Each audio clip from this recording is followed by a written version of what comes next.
Hello everyone, welcome to my channel Chemistry Zone by Silky Agrawal.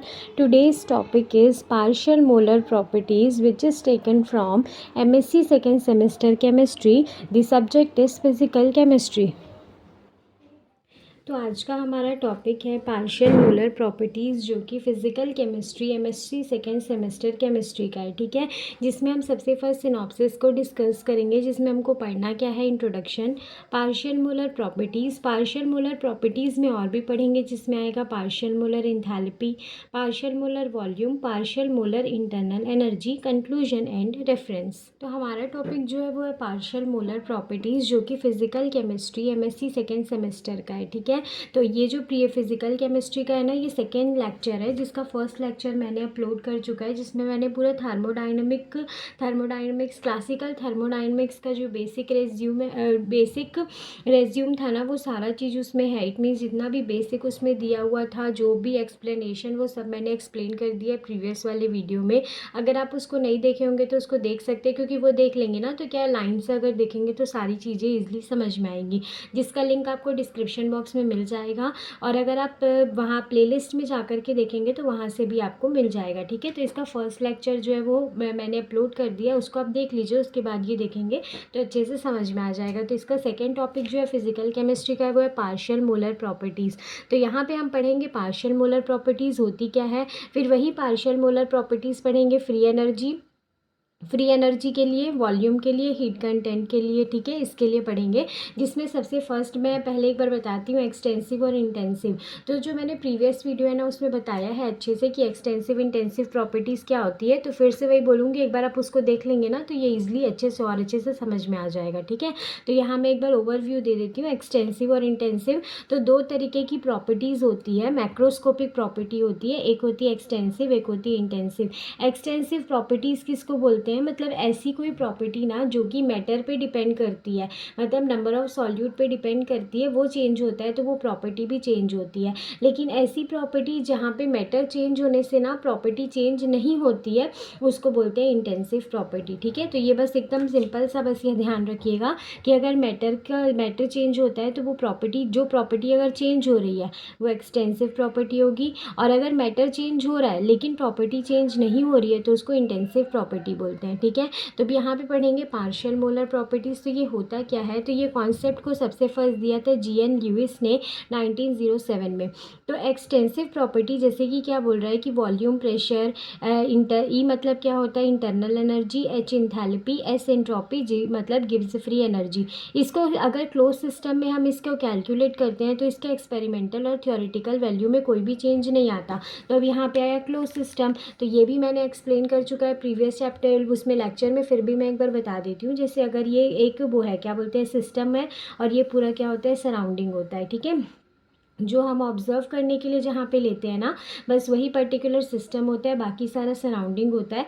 Close system मतलब क्या होगा, ये ऊपर से क्लोज होगा। इसमें अगर मैं मैटर को रखूँगी तो क्या, अगर क्लोज सिस्टम है तो मैटर क्या चेंज होगा, तो मैटर का चेंज नहीं हो रहा है, तो मैटर तो इसमें ओवरऑल कहने का ये मतलब है एक्सटेंसिव प्रॉपर्टी मतलब क्या होगा, मैटर के साथ जो चेंज होगी। लेकिन क्लोज सिस्टम अगर हम लेंगे तो वहाँ पर जो एक्सटेंसिव प्रॉपर्टीज़ है ये सारी, उसमें कोई भी चेंज नहीं आएगा, क्योंकि वो मैटर चेंज होना चाहिए ना, मैटर चेंज नहीं हो रहा, तो एक्सटेंसिव प्रॉपर्टीज़ की वैल्यू कैसे चेंज होगी, नहीं होगी। वही लेकिन अगर हम ओपन सिस्टम में लेंगे तो number of moles of component, जैसे कि क्या होगा, volume, pressure, internal energy, enthalpy, entropy, ये चेंज हो जाती है। ठीक है, तो यहाँ पे क्या होता है, एक्सटेंसिव प्रॉपर्टीज़ में चेंज होता है। ठीक है, फिर से एक बार बता रही हूँ, क्लोज सिस्टम में एक्सटेंसिव प्रॉपर्टीज़ की वैल्यू में कोई चेंज नहीं होता, क्योंकि वहाँ पे मैटर का चेंज नहीं होता है। ठीक है, ओपन सिस्टम में मैटर का चेंज होता है। ओपन सिस्टम मतलब ये ऐसी ओपन है तो यहाँ से मैटर भी चेंज कर सकते हैं और यहाँ से हीट भी चेंज कर सकते हैं, तो मैटर का चेंज हो रहा है, मैटर का चेंज होना ही क्या कहलाता है, एक्सटेंसिव प्रॉपर्टी। तो मैटर का चेंज हो रहा है, इट मीन्स वहाँ पे एक्सटेंसिव प्रॉपर्टी में भी क्या आएगा, चेंज आएगा। ठीक है, तो बोल सकते हैं कि एक्सटेंसिव प्रॉपर्टी जो होता है वो फंक्शन होता है टेम्परेचर, प्रेशर का, number of moles of component का। ठीक है, लेकिन किस कंडीशन में, ओपन सिस्टम में, क्लोज सिस्टम में नहीं। ठीक है, और यहाँ पे मोल्स ऑफ कॉम्पोनेंट ले रहे हैं, तो अगर 1 मोल है तो N1 लेंगे, 2 मोल है तो N2 लेते हैं। इस तरीके से अगर बहुत सारे मोल्स हैं तो उसके लिए ये NN को कंसिडर करते हैं, ठीक है। तो यहाँ पे ये x जो है ना ये रिप्रेजेंट कर रहा है एक्सटेंसिव प्रॉपर्टी को। तो एक्सटेंसिव प्रॉपर्टी फंक्शन है किसका, temperature, pressure and number of moles of component का, ठीक है। तो ये क्या होता है, जो एक्सटेंसिव प्रॉपर्टी होती है ये स्टेट फंक्शन होती है, तो इसका एग्जैक्ट डिफरेंशियल होता है। अभी स्टेट फंक्शन, पाथ फंक्शन, ये सारी चीज़ें भी मैंने प्रीवियस वीडियो में एक्सप्लेन की हुई है। तो अगर आपको और अच्छे से समझना है तो आप जा करके उस वीडियो को देख सकते हैं। और जब भी स्टेट फंक्शन होता है उसका एग्जैक्ट डिफरेंशियल होता है। एग्जैक्ट डिफरेंशियल मतलब क्या करेंगे, एक को डिफरेंशिएट करेंगे, सबको कांस्टेंट रखेंगे, फिर प्लस करके एक को डिफरेंशिएट करेंगे, बाकी सबको कांस्टेंट रखेंगे। इस तरीके से इसका एग्जैक्ट डिफरेंशियल होता है, ठीक है।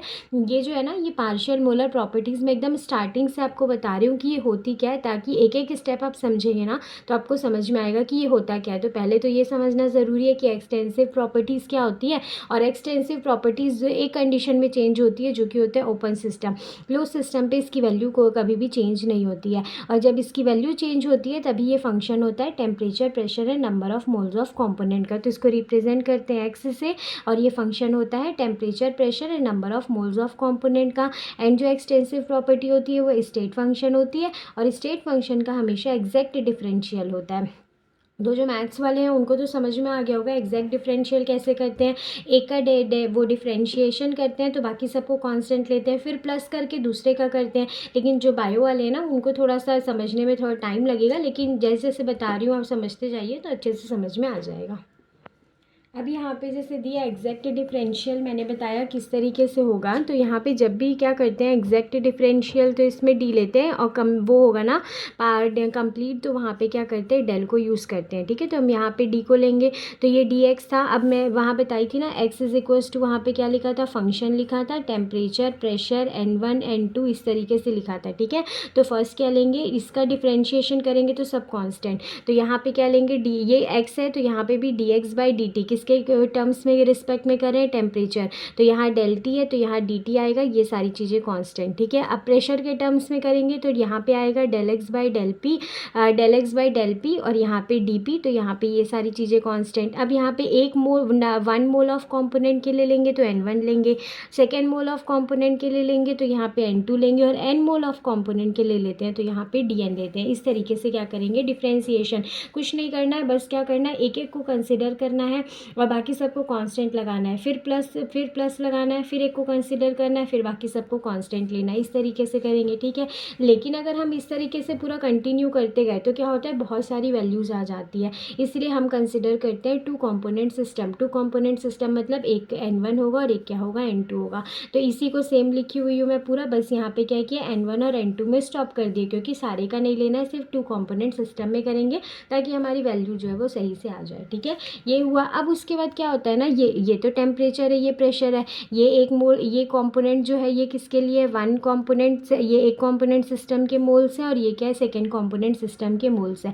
अब इसमें क्या करते हैं ना, ये पूरी वैल्यू जो है इसको कंसिडर करते हैं x1 बार, ठीक है। इसको x बार ना, तो x1 बार, इसको कंसिडर करेंगे x2 बार, ठीक है, जो कि क्या होती है एक्सटेंसिव प्रॉपर्टी। मतलब सब में क्या होगा, तुम्हारा टेम्परेचर प्रेशर तो कॉमन रहेगा ही, लेकिन उसमें और कौन सी एक एक्सटेंसिव प्रॉपर्टी होगी, तो वो क्या हो सकती है, entropy, enthalpy, Gibbs free energy, कोई सी भी हो सकती है, ठीक है।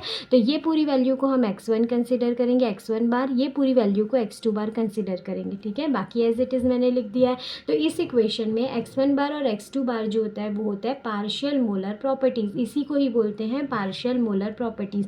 अब इसका एग्जैक्ट डेफिनेशन क्या है ना, इस फॉर्मूला से आपको ध्यान रखना है, इसमें क्या दिया हुआ है, change in extensive property. X क्या बताइए, एक्सटेंसिव प्रॉपर्टी, तो एक्सटेंसिव प्रॉपर्टी जो है ना उसमें चेंज होता है किसके रिस्पेक्ट में, तो N1 दिया है मतलब number of moles of 1 component, एक कॉम्पोनेंट के रिस्पेक्ट में होगा, जब क्या होगा कांस्टेंट टेम्परेचर होगा, प्रेशर होगा, number of moles of other component होंगे, उसको बोलेंगे पार्शियल मोलर प्रॉपर्टी, ठीक है।